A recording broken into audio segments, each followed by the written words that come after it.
So there's some algebra functions that you've done probably prior to this. And of course here you also have seen the definition of composition, which is F composed with G. Means F, you substitute G of X. And the order matters, so if it is switched, then this is switched as well. And there is a case where these two things are the same. That's where F and G are inverses. If G of X is the inverse of F, then in that case, both of them are the same. So the special case where the order doesn't matter, kind of F composed with its inverse, it's going to be same as if you do it this way, right? Because the answer would be X.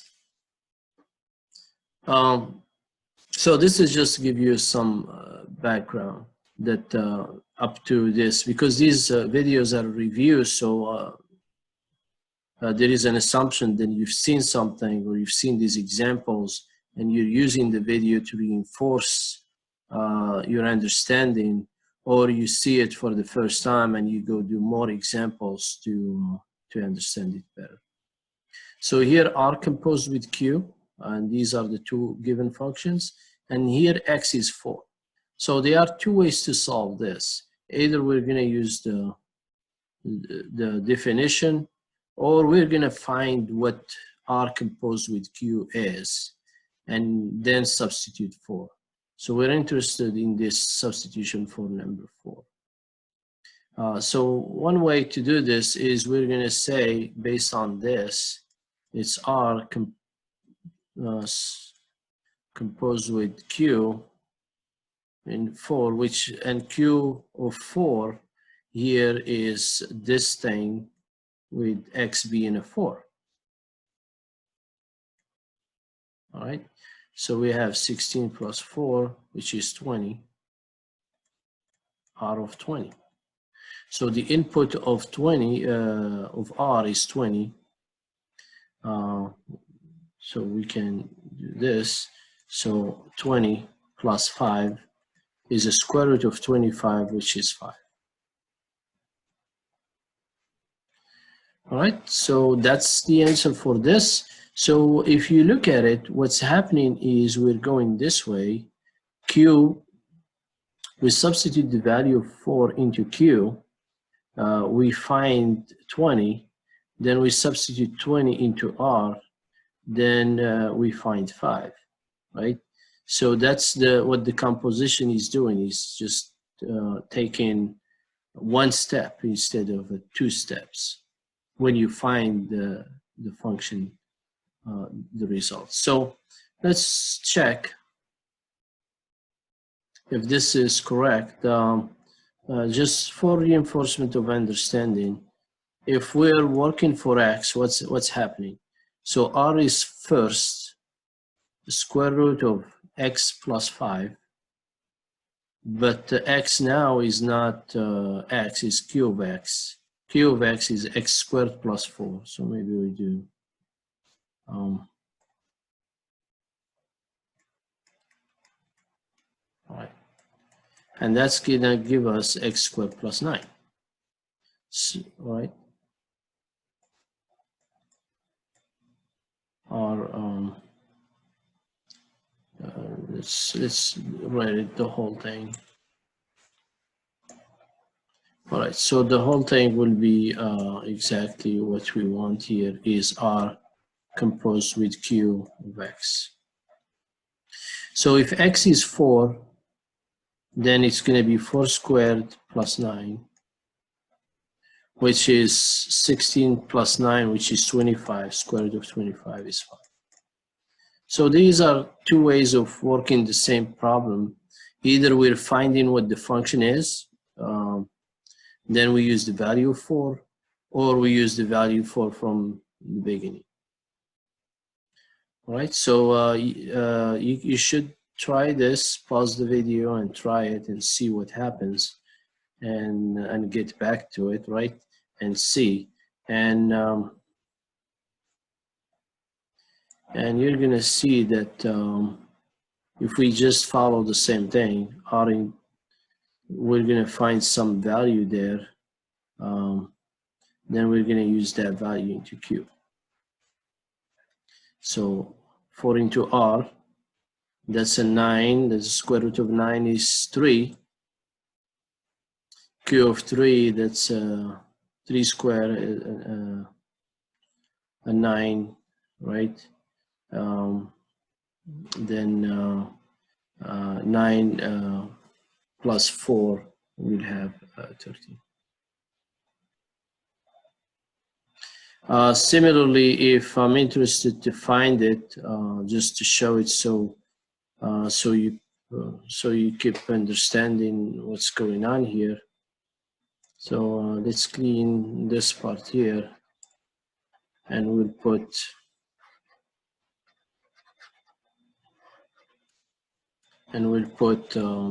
the other. Let's just try this color. So if I was interested in Q composed with R of X, then we're substituting R of X into Q.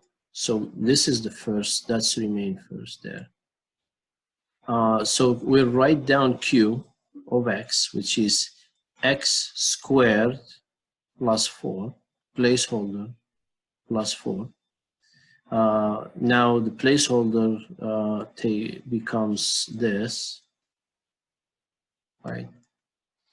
Then the square with the square root cancels, right?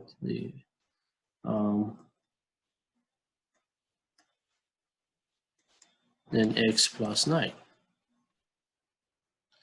All right, so that's the function. Now the question says if x equal 4, then it's 4 plus 9, which is 13. So now I didn't go into explain what the composition is and all that. So this exercise with the mind that you've seen that before. Otherwise, let me know, and I'll post either explain to you or put another video just to explain the composition itself. But here, you know, as I mentioned, there is some understanding of what it is, and you've tried it.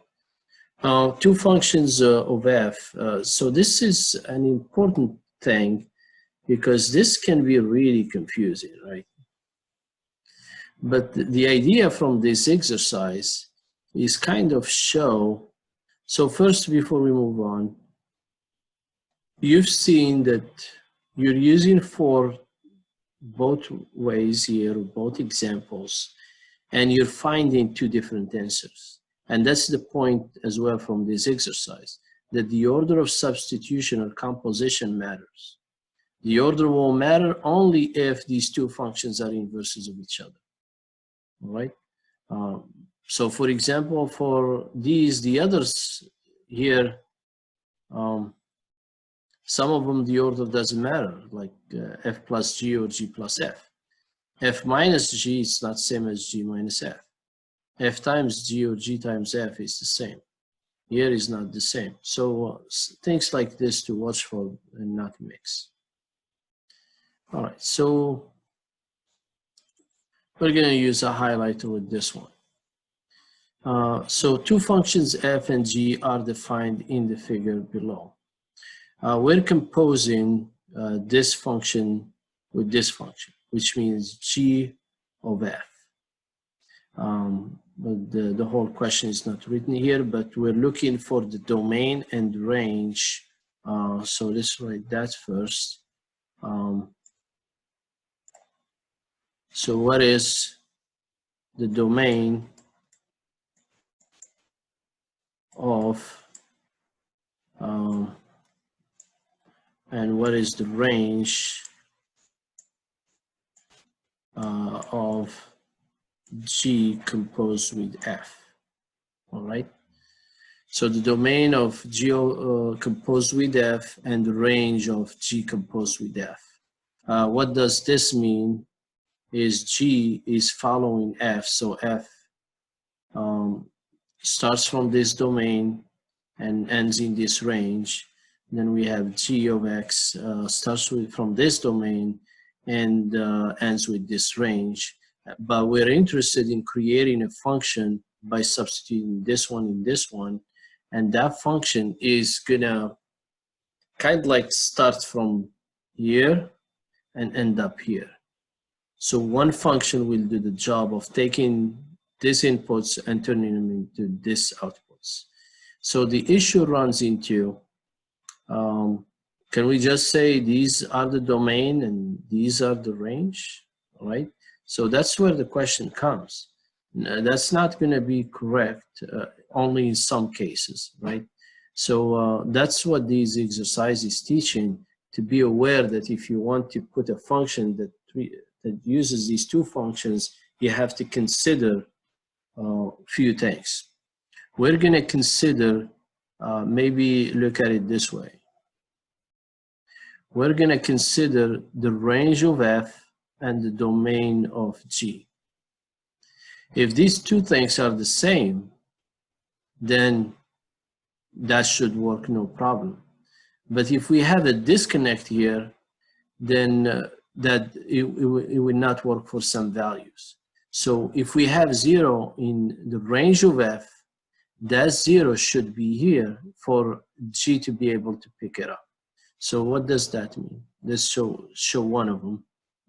Yeah, I'll go through it a few times, different ways until it's clear, because it may look confusing, and it is. So this diagram here shows that f takes 0, f of 0, and if you follow it, you get 8. G, the function, if it has 8, right, in its domain, then it should give us some output or some answer in the range.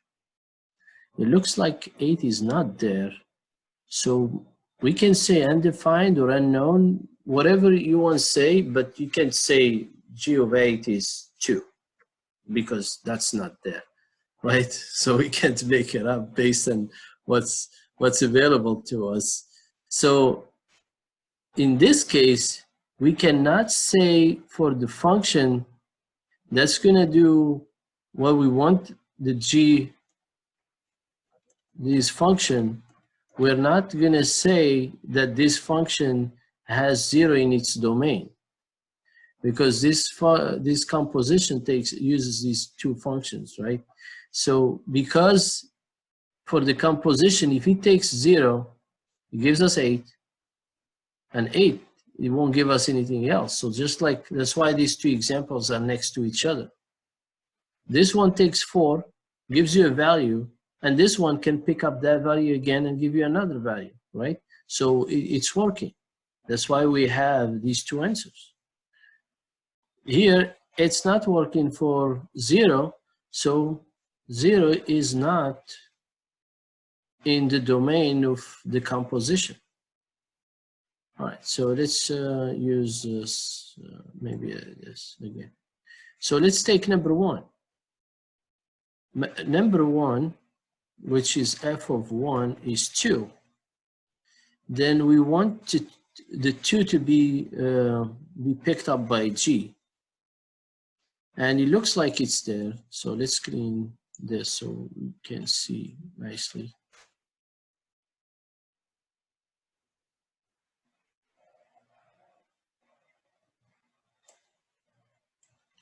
Yeah, this is actually important exercise, because it does teach certain ideas that you may think something works just because you combine two things, then you find out it's not working for every, you can call them elements, for example, and that's the idea here.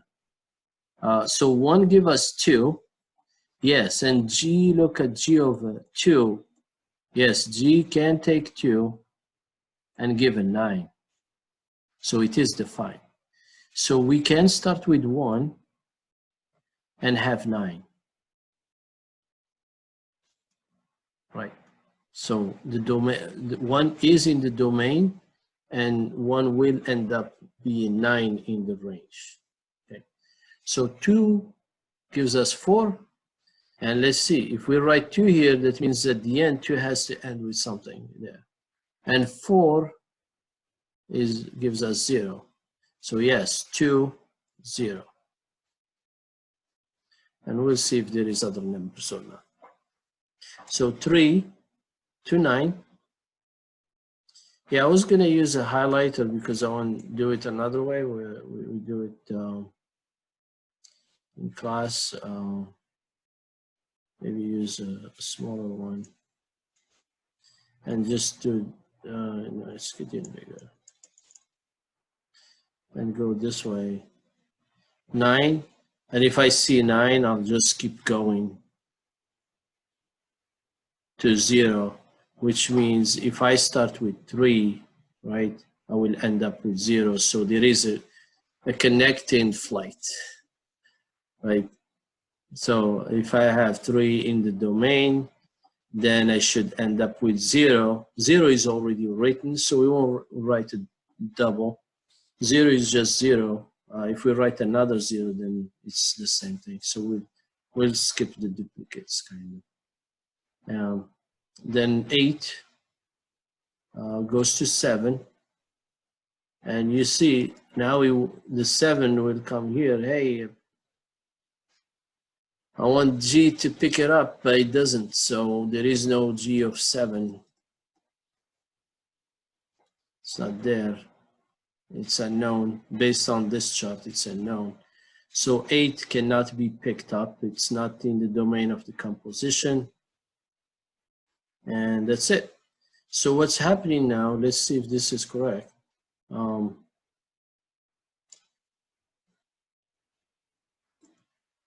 So what's happening is, it looks like 0 gave 8. 8 is not here. Skip 0. 1 gives 2. 2 is there, gives 9. 1 gives 2, gives 9. That's what. 2 gives 4. 4 is there, gives 0. 2, 0. 3 gives 9. 9 gives 0. So 3 at the end gives 0. 8 to 7. No 7. Skip.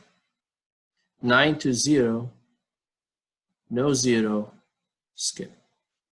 So there are values here in the domain of F that are not used. So 0 is not used, 8 is not used, 9 is not used, and only these were allowed in the domain. Now also look at this. You see the range? It's only end up with 0 and 9, which means 2, 4, and 7 are not in the range of the composition, only 0 and 9. So, so I hope you compare it with the previous stuff. When you added functions, you talked about the domain. It's an intersection of domains and this and that. But here it's a different story. It is picky with, it wants that connectivity to be there in order for it to work. All right, so I'll clean this up, and so you can, if you want to trace and see what's going on, then we move on to next ones, right?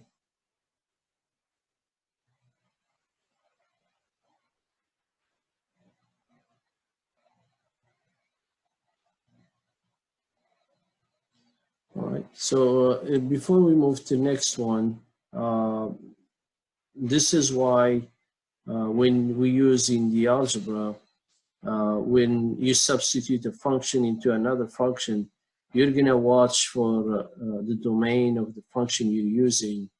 And so we're going to get to that review because for example, a final or test 3 as well. But we'll get to that type where we compose using the algebra. And after that, we ask for domain and range. And we keep this picture in mind of being picky. All right, so it looks like this is inverses, which is another subject. So we'll stop this video here, and we'll pick up another one. All right, thank you.